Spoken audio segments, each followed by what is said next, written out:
Oh, I love that new intro. It's just like, yes, this is what I do, darling. This is what I do. I can't be bogged down by one thing. My brain is on fire. Hi, my name is Yaya Diamond. Welcome to Dream Chasers Radio. And I'm your host today. We have a lot of different things going on. And that's where the neurological is that your nervous system. It drives you up a wall. I mean, literally, you're happy one moment and you're good. And the next moment, you're like, I don't do this no more. And our next guest is going to tell us a little bit about that because we need to know. I mean, inquiring minds. Yeah, I'm not going to go there because I might get sued. But welcome her to the show. It's Miriam. Welcome to the show, girlfriend. How are you doing? Miriam Jacobson, right? Yes, thank you so much, Dr. Yaya, for having me on Uh, today. Not everybody calls me doctor. It's in your title. I know, but I'm not used to it yet. Wait, I'm still trying to get used to that. Thank you so much for being here. I appreciate you. So tell us a little bit about yourself and how did you kind of find yourself in your current field? So I am a functional medicine dietitian. I help people uncover the underlying reasons why they're in pain and in discomfort. And so I help people resolve everything from digestive imbalance to hormone imbalance, pain, inflammation, and mental health, anxiety, and depression as it relates to your metabolism and food. And Metabolism. Mhm. I hate that word. Well, your metabolism is really just every process in your body that breaks down food and helps your body utilize those nutrients. Um, My so, body doesn't well, want to nutrient. It doesn't want to use nutrients. It wants to store fat. well, your body is always working to find balance and to help you feel better. And sometimes we just need a little bit more guidance on the right inputs because some inputs create pain and imbalance in our bodies, and some help to help heal us. And so when it comes to like our diets and moving around the world, we can be somewhat selective by focusing on really what we're allowing in, and what we're really mindfully choosing. And I came to this work because of how I was struggling and suffering in my own body. I have a long standing history of trauma. And so my trauma started when I was 13 years old, and I refused to address any of the emotions associated with it. Told myself, I was like, if I feel anything, I'm going to just like fall into a black hole and I'm never going to be able to come out. So I repressed everything. I pretended that I was okay. And really, what that did was it made me sick. That emotional suppression came out physically. I had digestive issues. I had back pain. I had migraines. I was 13 years old. And Oh, so this propelled me on a path to wanting to help other people. And through that, I actually discovered nutrition. And fast forward a few years later, I found functional medicine. I was still suffering in my body in my 20s. And while I had addressed the mental health and PTSD that I had gone through, I really needed physical support. And my doctor told me, like, I told him everything that was going on. And he was like, oh, like, you're kind of just making this up. It's, like woman issues, right? I know, biggest eye roll, woman issues. And I was like 20, at that time, I was 22 years old. And I was working for a functional medicine nutritionist in New York. And she was the one who helped me discover that I had food sensitivities. And within just a few months of completely shifting around my diet, all of my symptoms went away. So that's really how I found the magic of functional medicine for my own body. And I was a dietitian at the time, even. And I really wanted to figure out how to support other people in that way, because every single person's body is different. So what works for me is going to be really different than what works for you or works for someone else. I know the feeling, girlfriend. I know the feeling. Like I am one. How many vitamins do I take in a day? Let me count how many I take in a day. I know because as you get older, you need more of what you were taking when you were younger, maybe once in a while. Now it's like every day, every day. If I were to put in my hand how many vitamins I take in a day, you would wow. I mean, honestly, I would probably believe it. And Oh, I have a bowl of supplements also yeah. that I'll take a Oh my day. God. But Oh my I think God. what happens sometimes, like as we get older, is that throughout our lives, we don't address our imbalances. So when we hit our 40s, when we hit our 50s, like we end up feeling like burnt out. And when, we were talking a little bit about menopause before we went live today, and when there's imbalances before we like hit really big hormonal shifts in our lives, like that is going to just amplify them, rather than when we can really address the imbalances throughout our lifetime, we can set ourselves up. And it's never a lost cause. So even if you're in your 40s, 50s, you're experiencing them, right? There's still actions that you can take. There's still practices that you can incorporate into your life to help you find balance. The goal is eventually not to take like a bowl full of supplements a day, I'm right? sorry. That is not Mhm. gonna work for me. Because I mean, think about it. A lot of people don't realize that they're having problems until that problem starts to present Mhm. itself on the Mhm. outside. And Yeah. you being like the way you were, and then now being in nutrition. And I always say, if you don't diet, you just take the tea off. Okay, just take the tea off and just go ahead and accept that. Okay, you're either gonna diet or die. It's gonna be one or the other. So you might as well just go ahead and diet. I absolutely love what you've done and how you've found yourself within that whole plethora of different things that were going on with you and your body, because a lot of people don't do that. They just go to their doctor, and then the doctor tells them, oh, you need to take this, or you need to take that, or you need to take this. And usually a lot of times it may be that, but those Mhm. things are just a cause of something maybe bigger sometimes.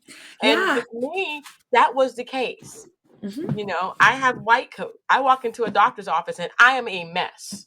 I'm a mess. Mhm. My blood pressure just goes pew, and I'm fine when I'm not in the doctor's office. But Mhm. take me to a doctor's office, my blood pressure is 140 over like 90 something. The moment I walk out the door, I go right back down to like 117 over like 70 something. I'm perfect. So, Yeah. like you said, everybody has their thing, but Mhm. should we all medicate and should we not? I think, like you said, Mm. everyone is different, and Mhm. that's just so good what you're saying. It's Yeah, so and good. I'm a firm believer in integrative health. And so the way that our medical system really works right now is what you have, what's your diagnosis, and what medication can we use, right? Mhm, But what that does, it's kind of just a band-aid. It's not actually getting at the root cause of why you're sick and why you're in imbalance. And I think a lot of people take the medication because they don't know that there's another way, right? Because mhm, that's what's covered from our insurance, and that's the entire way that our medical system is set up. And yeah, so when you go to your doctor, and they're like, this is the answer or this is the problem. And even if it's wrong, like I have been gaslit by doctors so many times, which is why you probably also have white coat syndrome, right? Like as women and then as a Black woman, right? You are going to be more gaslit, right? The statistics are yes, there. yes. And so it makes sense that you're anxious. It makes sense that your blood pressure is going up. And I'd be Oh, surprised if your blood sugar wasn't going up too, oh, right? oh, And because that's what happens with cortisol levels, right? Like everything is of going to just like course. surge, So, and so that makes a lot of sense to me. And the really sad thing is, this is how our medical system, this is how our doctors have been trained. And so, in order to find some alternative or a different type of solution, the only reason I figured that out, right, was because I was like diving in, and that was the world that I was in. And that's also why I'm so passionate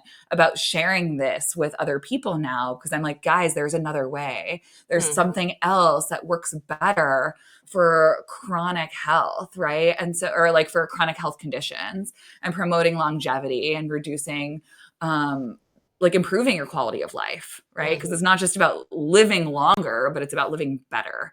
yeah, And yeah, and you were talking about like going on a diet, and I think anything that you eat is a diet, right? Like that's just the way to describe the food that you're eating on a daily basis. mhm, Um, But I think the word diet also gets a really bad reputation, and it's all about like weight loss and body fat. And it's like, no, like what if we can celebrate and acknowledge that food has a really powerful physiological effect on our body. It can actually Yeah. heal us. What Yeah. if we focus less on like, oh, my belly fat or like the role that I have, and more about like how I'm feeling when I wake up in the morning, right? And I'm feeling throughout my day, because that focus shifts our relationship with food and shifts our relationship with ourselves. And so we're all like victims of that mentality, right? Because that's our culture, that's our indoctrination. So it's nothing to be Yeah. ashamed of, but it is important to acknowledge how that's impacting your relationship with food, your relationship with your body. Because if you're overeating and then you're like, oh my gosh, now I need to burn a lot of the calories that I already ate, right? That's that's like punishing yourself. It's being really mean to yourself, right? So how can Yeah. we create more compassion There is in our none. bodies? There's no compassion. Oh, I think there is. I think it's just maybe hasn't been exercised in a second, but I think Don't it's say that in there. one sentence. Exercise and compassion don't go together. No, you're right. You're so right. Like I remember seeing white chicks and the girls in the changing room and she's trying on clothes and then she's like, "Look at Telly the talking dummy." And I'm like, I tell my daughter, I said, Telly decided to like hang on to me, so I have Telly now. But it's like, you do. You're as you get older too, as a woman, you are supposed to look beautiful. You're not supposed to have wrinkles. You're not supposed to get older. So you got these women, they're taking their heads and they're cutting them and then they're pulling it up and then they're and it's like you're old, just be graceful and get wrinkles and stuff. But that's not something that you can do. A lot of women get these facelifts and they get these things and these procedures and they die on the operating table just because they want to look young again.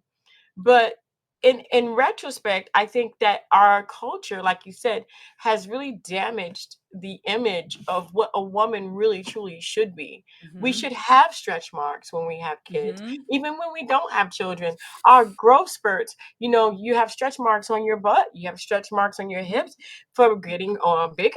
I mean, you're growing. Yeah, and Yeah. then you're just gonna have them. You're gonna have them under your boobies too. Sorry, Yes, you know. absolutely. Like estrogen is a hormone that stores fat. That's what There you estrogen go. does, I right? know And about that so one. yeah, so when I was 14, I had stretch marks.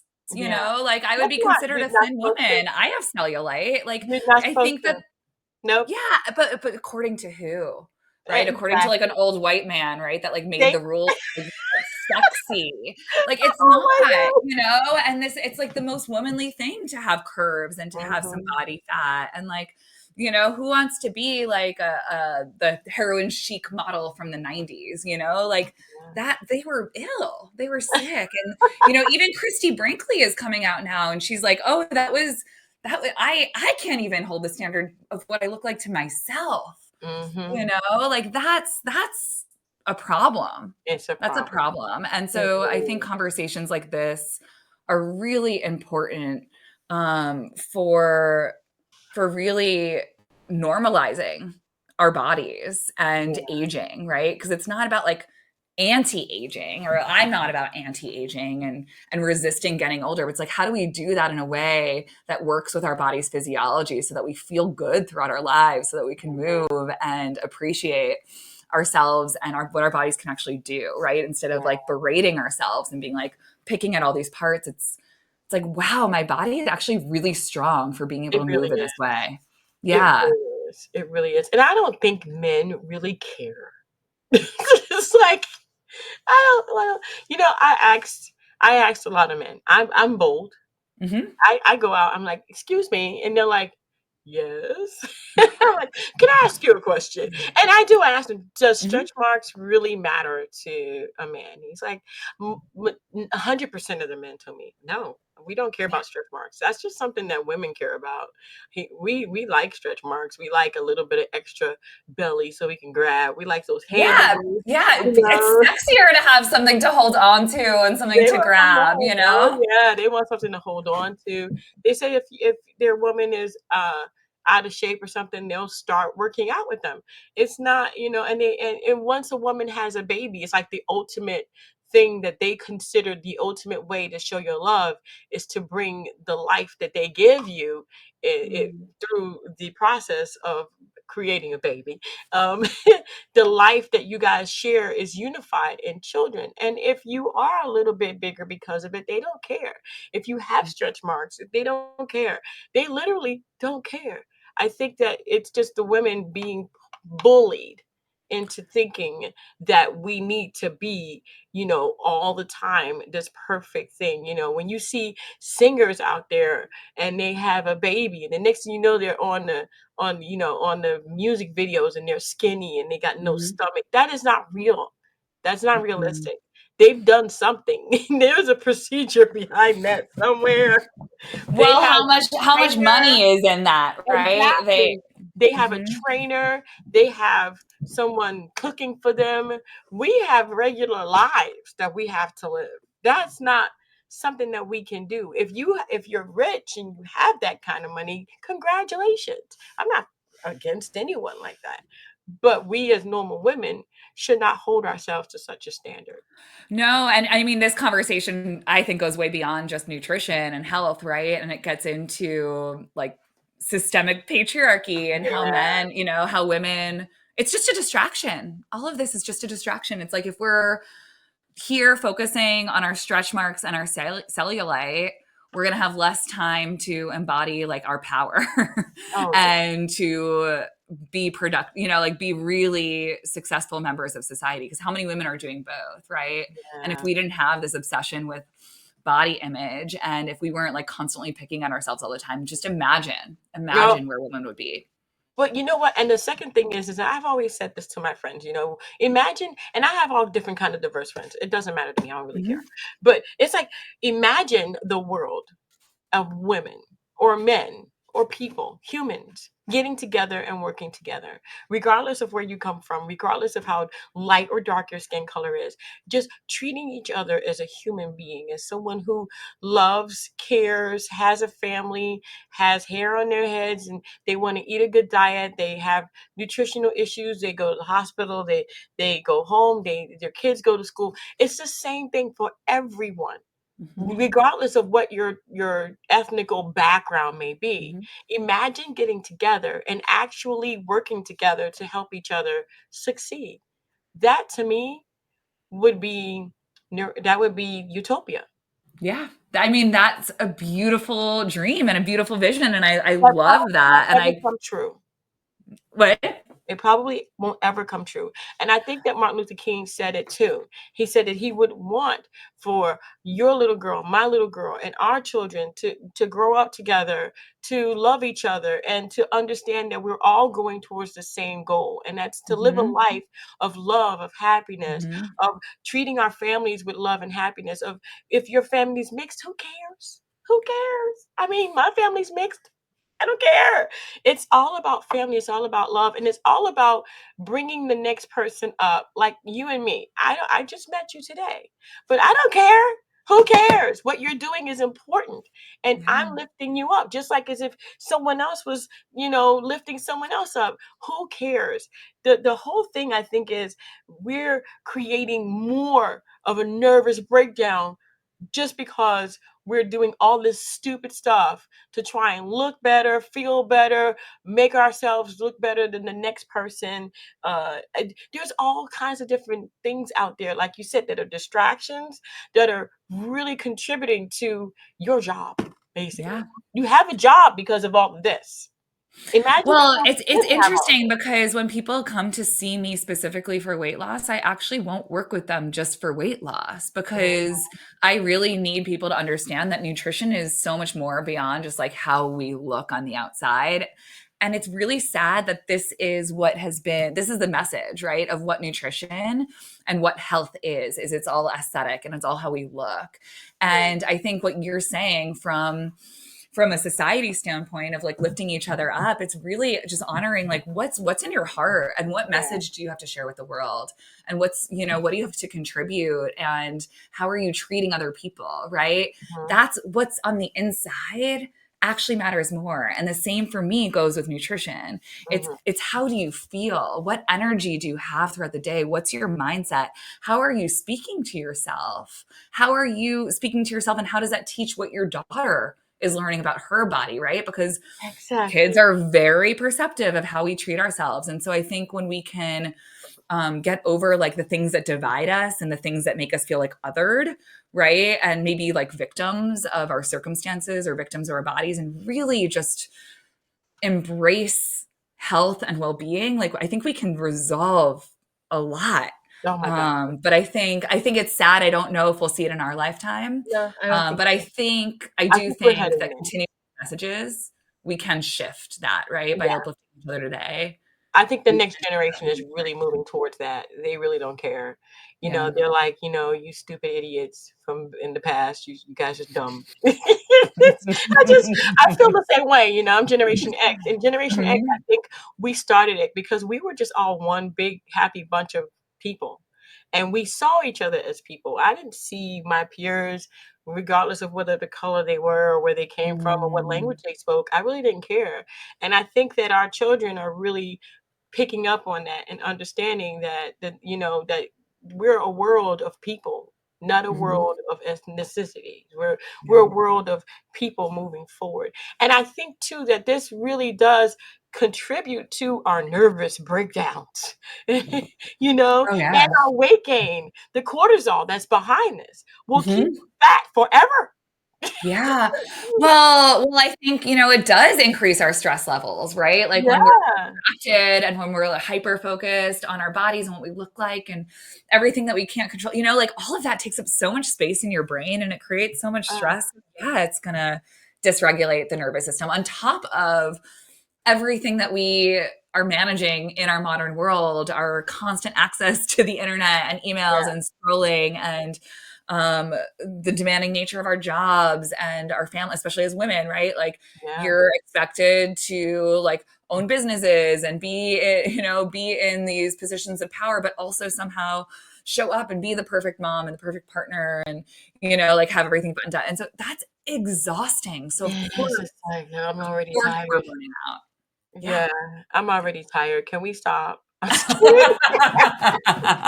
You're like, is it 5 o'clock yet? It's not 5 o'clock yet. It's actually 5 o'clock. I'm just saying. Oh, is it? I'm on the West Coast, and so I'll take your East Coast time. Yeah, yeah. But it is so good to talk with you, and it's so good to see that I'm not the only one feeling this, and Mhm, because we're people, we're not a mhm, color. I'm mhm, a person. I just have extra melanin. That's it. mhm, That's what I was born with. Can I change that? No. I could mhm, on the outside change it. I could bleach my skin to make it white, but it still doesn't determine and change the fact that me personally, I'm still the same person. mhm. And I've damaged some skin cells, but I'm still who I am. We're people, Yeah, and you and still have that the lived experience, right? right. Of every Yeah. like You can being a never Black woman in erase America, right? Like all of that is a part of who you are. Yeah, and you cannot erase it. I think a No. lot of people don't realize that the reason that a lot of people have bleached their skin is because they do not want to be associated with being a color Mm, anymore. And they have put it down to the fact that and this is the psychological damage that it has done to some people, if I can be white, then I won't get all of this attack that I've been getting because my mm. skin is dark. Yeah, and it's so unfortunate that people have to feel like they have to change themselves rather than like, let's look at this system. It's Yeah, really deeply broken, yeah, it and is. let's find ways to have women and women of color heard by their doctors. Oh, Oh, don't even go there. Don't even go there Mm. because I've had the worst experience with doctors wanting to give me medicine, just me personally. Mhm, And I don't have any of these things, mhm, but yet they want to medicate me. And mhm, if they were to medicate me, it would kill me. mhm. Well, It they would. either wanna medicate you or tell you to lose weight. That's the most common thing that I've heard from Yeah, people visiting their yeah, doctors. They're like, yeah. "I have severe period pain." They have endometriosis, and their Hmm. doctors are like, "Lose weight." Yeah, Right? it It's doesn't make any horrible. sense. It doesn't make any sense. Why would I, even if you lost weight, that is not a weight No. condition. No, it's not a weight condition, but everything, right? Everything has become that way. Exactly. I'll tell you that I'm a cancer survivor. I Thank was diagnosed with breast you. cancer 5 years ago now. So I'm almost at my 5-year mark, which is really exciting. But Oh, I found my own tumor. I found my lump. I palpated it. And I went to the doctor who was covering. My doctor was on vacation. So I went to the doctor and he felt it. And he was like, "This isn't cancer. Don't worry about it." And I was like, "Excuse me? What does cancer feel like?" Right. And he come was like, on. "Don't How do worry you about it. You're know? too young for cancer. This Oh doesn't." my And I God. was like, "No, I know my patient rights." I asked 4 times for a mammogram. That saved my life, pushing and advocating for myself. So, the message that I do want to share with everyone listening to this is that you know your body best. If something feels off, if you don't feel like you're getting the right answer from your doctor, get a second opinion, Yeah. get a third opinion, get a fourth opinion, I right? back Like that up. continue pushing because Yeah. if you know your body, you're the only one living in your body. And I think we sometimes outsource power to doctors because we treat them like gods, right, in our world, but they're not, right? Yeah. And they are human beings. They make mistakes. They don't know everything. And so if you know something is wrong, investigate Yeah. it. Definitely. And I back that up because my mother, she passed away in July. I'm so And sorry she to was hear that. told, thank you. She was told that she had colon cancer. Then she went to a second opinion. They told her, you don't have colon cancer. Then she wanted to go to Moffitt to get it checked out. And the doctor kept saying that he hadn't received the referral and that Moffitt hadn't contacted them. That was not true. He received multiple emails for multiple days that they found in his email that he, I don't know, mistakenly overlooked. I can't tell you because I don't know what happened truly. You know what I mean? But you Yeah. don't mistake 5, 6 emails with a patient's name on it No, mistakenly. You just don't overlook that. That is not something you can overlook. And no. so, by the time we literally caught the cancer, it had metastasized and it was headed toward her brain. At the very end Mm, of it all, she was blind. mm, And so, she suffered for 3 months, months. And it wow. was the hardest thing that I have ever seen in my life for anyone to go through. And I never want to see that. So Yeah. I back you up on that. Please, if there's something that you feel like is off in your body, Hmm. go get a fifth, sixth, seventh opinion. Hmm. Make them, make them do it. Hmm. If your doctor says, well, this is not covered through this insurance because it's with this doctor, find the doctor that's in Hmm. your insurance and go to that doctor Hmm. and them Hmm. make them. Yeah. Yeah. I can't even tell you the amount of stories that I have. And I'm so sorry that that happened to you and that you Thank had to you. experience that. Um, I've been that's just one of the many stories I've had about being gaslit by doctors who have told me like I'm not in pain or I'm not experiencing something I'm experiencing, right? And same for, people in my life, my patients, like it's a problem. And we know our bodies best. We certainly do. Yeah. Well, wow. It has been such a pleasure to have you on the show. Your link is in the description box, Thank you. and also your website is on the QR code for people to contact you. Watch your blogs, your videos, and things up there for people to see. I absolutely love it that you give a lot of information, vitamins, which I have a whole heap of, and all kinds Ditto. of things. Oh, yeah. But I mean, we have to, like you said, we have to be advocates of our own bodies. Mhm. If you have to go to a different city, if you have to go to a different state, what's more important? In the Yeah. long run, I would say, I've gone to different cities to get tested because I Mhm. know that something's going on in my body and I have to find out what it is. And I will not stop until they do what I want them to do. Yeah. I've had full body scans. My doctor told me, wow, your brain is big. It's beautiful. I'm like, great. I was concerned. I could have told you you have a big, beautiful brain. You didn't need a scan, but But we have to have these Yeah. things checked. We have Hmm. to, and a lot of times we don't. There are certain things that Yeah. you can let go for a minute, but you Hmm. ultimately do need to get checked. So Hmm. don't let it go too far. I want to thank you Yeah. so much, Miriam. It's been such a pleasure. Did we miss anything, or would you like to say something to some of the people listening today? No, just a whole lot of gratitude. Thank you so much for having me here. And if anyone wants to stay in touch or connect, they can visit my website, find me on Instagram at Every Body Bliss, and I look forward to supporting you. Awesome. Well, thank you so much. Yeah. There's just so much we didn't see here. Look at the videos and stuff, and the blogs that you can go ahead and participate in. And here on the bottom of the website are the Facebook, the Pinterest, and also the Instagram that you can also go ahead and find her at. I want to thank you guys so much for tuning in. Don't forget to dare to be different. And until next time, men, I tell you what, just please, please, please be an advocate for yourself. And if you need to talk to somebody, Miriam is here. Go ahead and call her. Until next time, guys. Bye. Don't forget to follow us on YouTube and Instagram. Thank you for watching.